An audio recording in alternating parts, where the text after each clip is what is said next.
একটা হচ্ছে আমাদের টিম। ওই দিন কইতেছে আমরা 10 মিনিট পরে ইয়া করছি।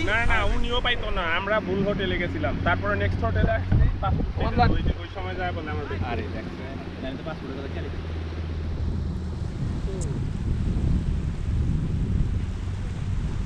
ভাই দেন রূপম ভাই মারেন খেলবেন। এই